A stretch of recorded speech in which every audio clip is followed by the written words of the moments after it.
Hello guys, this is Dr. Striker Boy. I'm playing Infected with Gamer Toast. Alright, guess he doesn't want to say hi. That's cool. Oh, yeah, hey guys. He's really into this game, as you can see. We are discussing The Walking Dead Season 7, Episode 5. This is about Maggie and what she's up to and how is the baby doing in her belly, in her womb. What do you think about this episode, Gamer Toast? Do you think it was good, bad, slow, less dramatic? I'm gonna give it a 4. I'm gonna give it a 4. Why? Why do you give it a 4? I don't know. It was just a bit slow. I mean, I understand that's how it's gonna be for a while. I just find it a bit slow, and I'm not that interested in her point of view. She's just always too, how do you say? Emotional? She's too overwhelmed and emotional every single time. Every episode, honestly. I mean, she lost Glenn. I mean, yeah, of course, they all lost Glenn. I understand that was her love or whatever, her baby daddy, as you can say, literally. But I don't know. I just don't find her acting skills to be that up to par, I guess you can say. So you don't think she's fit for the role of Maggie? No, I mean she's probably fit for it. Just me personally, I don't find her that attuned to her character. So she's not your favorite character? Oh no, of course not. So it's like, if she died, you wouldn't really care or be surprised? Nah, yeah, that wouldn't really bother me. That's good to know. I'm not a big fan of Maggie either, so yeah. If she died, yeah, I'll be like, what the heck happened? Yeah, I'll be like kind of shocked because she died and she's been there for 7 years, but well, yeah, around 7 or 6. I'm not sure she was in season 1. I don't remember. No, I think she started in season. I'm gonna say season 2 or 3. I was thinking season 2. I don't know about season 1. It's been so long. It's been like 6 years since. Oh my lord. Well, pretty much the story shows off with Maggie. She's there with Sasha. They're in the Alexandria. She wakes up from, I don't know how she got there. She woke up.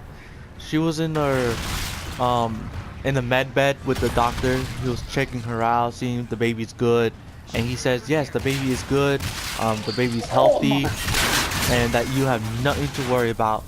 So she wakes up and he's like, whoa, take it easy, and you know, she just lost Glenn, and Sasha's there waiting outside, waiting for her to wake up whenever she wakes up, if she wakes up, when she wakes up.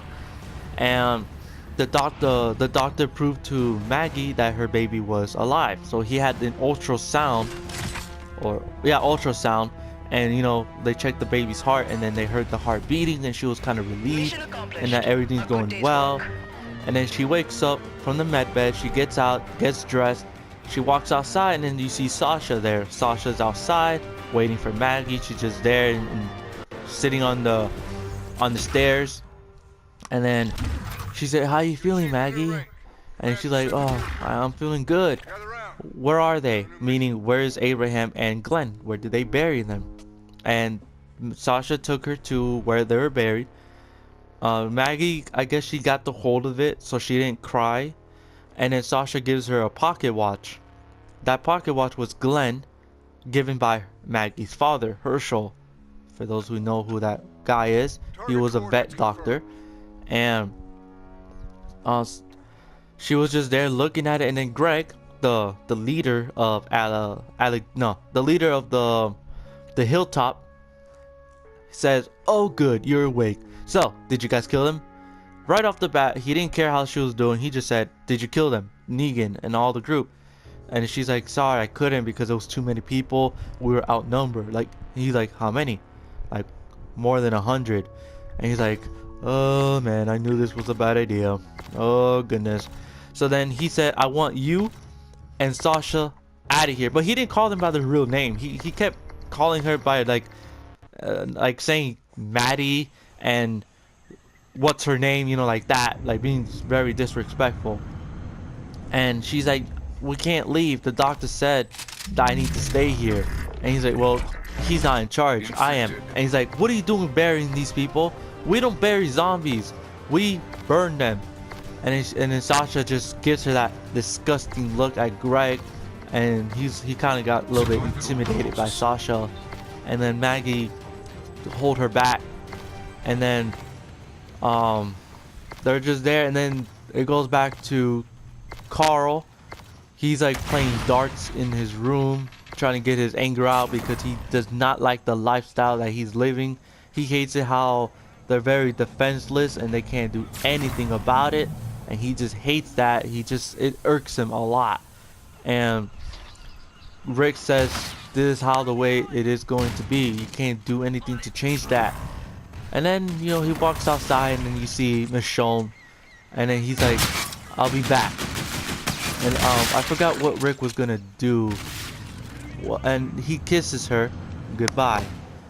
And yeah, and they get away, and then Enid, that one annoying girl, that kid, is really annoying. I'm not a big fan of her. She's too emotional. She is trying to climb through the wall. She climbs through the wall, like with some kind of, I don't know what she has in her hand that makes her climb up. And Carl was just like, she's like, you can't try to stop me. He's like, yeah, I'm not saving you anymore. Like, he gave up on her. Like, let her do her own decision. That's what he just came. He's like, you want to die? Fine. I'm not going to be there for you. So he accepted it. And then she escaped, and Carl did not do nothing about it. So she's riding her bike, and there's like a zombie or two. I forgot how many. I think there was like 2 zombies. And she's like defenseless. She doesn't know what she's doing. She's scared. So a random car, a random vehicle appeared out of nowhere and hit the zombies. It hit them, and guess who was driving? It was Carl. And she says, what are you doing here? Oh, I felt like driving. Yeah, sure. He felt like driving, alright. So then he couldn't live without her. Like, he can't ignore the fact that she's out there trying to go to the hilltop because she's worried about Maggie. So then he's like, he cares about her. He cares about anybody, but I think he mostly cares about her. And they're just walking together, but she's walking a little bit far ahead than Carl. Then Carl sees like a duffel bag, and what he finds was 4 rollerblades. So he's like, Enid, wait. And she kind of ignored him, like always. And then they started riding roller skates, and they're just like having fun on the road. Then they started holding hands, and they looked in each other's eyes like, I think they're starting to fall in love. So then they're just trying to have fun until they get to the hilltop. Then once they got to the hilltop, Trevor, I'm gonna call him Trevor from GTA. I'm gonna call him that. He does look like Trevor. He is Trevor, man. That is the guy Trevor. Just in the game, they kind of made him look a little bit different. But that is Trevor. Everyone says that. Come on, man. Well, Trevor visits keep saying Alexander. Hilltop. Greg welcomes them. Like, hey, what's up? So he told Jesus to hide Maggie and Sasha in a closet, or else if they find them, then it will be very dangerous for them, and also for him and his crew. So they're hiding in a closet. Then Trevor is right here looking, and he's like, he wants to discuss something personal. So he tells him about what happened with Rick in the game to not mess with Negan in the group. And then Greg says, hey, like, we could work this out. Tell Negan that, you know, we can make a deal. Hey, I'm Negan. Remember that. And we're here because we gotta take half your stuff. So they took half the stuff. And then Trevor's like, is there anything you want to share with me? Anything that you're maybe hiding? As if he knew that he was hiding. So he was hiding Maggie and Sasha. So he was actually going to expose them to Trevor. But he went to the wrong closet. And when he went to the closet, it was liquor, scotch. And that was not what he was expecting. He was expecting to get Maggie and Sasha, but Jesus put them in a different closet. So he was actually really surprised to see scotch instead of Maggie and Sasha. And then Trevor says, well, I'm not a scotch person, but Thank you for your courtesy.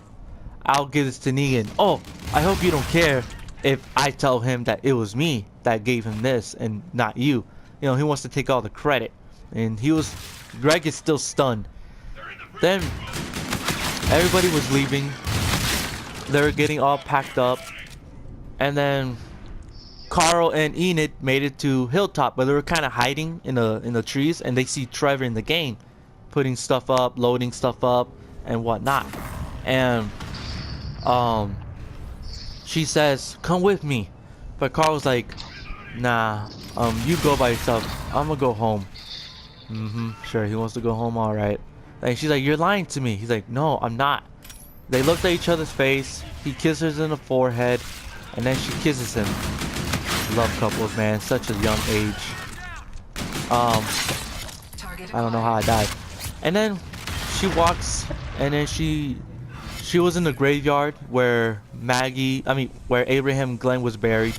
So then she was there, and then Maggie comes out going to the graveyard, and she says, "Enid, what are you doing here?" "I had to come see you, Maggie. I had to see how you were doing." So she takes her into her house, and then they were in her house, and then Sasha comes in, and she sees Enid, and they're just having a girly girl talk. And then Maggie gave her father's watch, passed on to Enid, because she doesn't need anything to remember Glenn by. So then, yeah, she kept it. And I also forgot one part, that Maggie was trying to convince Jesus if she could convince Greg, the leader, if she could stay. And Sasha said, "Yeah, like do that so I could like I'll leave." So Jesus said, "Just take some rest and whatever." Maggie woke up and she looks outside. There was like a Beethoven music. I forgot to mention that. Sorry, guys. There was a Beethoven music, and they had to try to find a way to shut it. The gates are open, so Maggie was kind of like, they can't get down because there's too many zombies walking into the front gate. They make it to the front gate, and then you see Jesus on the other balcony, and she says, "I need someone to close the gate." And then Sasha went down there to see if she could break the car open, but it's very bulletproof. You can't destroy that car, so she couldn't. And then Jesus tried to protect Sasha. She almost killed Jesus because she thought he was a zombie. And then you see Maggie in a tractor, and Sasha's like, "What in the world is wrong with this chick? Like, you're supposed to be resting. You're not supposed to be putting too much effort into this." She gets the tractor and she runs over the car, and then the music stopped, and then everything's like all burning up. Greg, he looks outside the window. He's like, "Oh no!" Like, he was really scared. What kind of leader is like that? So they were able to kill all the zombies, close the gates, and then that's when Trevor comes, and they were talking about that, like a message to not mess with Negan and the group. Now back to where I was. Sasha tells Jesus if he could find out where Negan lives, but she doesn't want him to tell Maggie for whatever reason. He does not like the idea. So Jesus got ready, he got prepped up, and he went into the truck. And guess who's inside the truck? Carl somehow made it inside the truck. He never went home. He also wants to kill Negan for what he has caused to his people. And that's pretty much the end of the episode. And thank you guys for watching. Please subscribe, like, and share this video for more Walking Dead discussion. And I'll see you guys in my next video.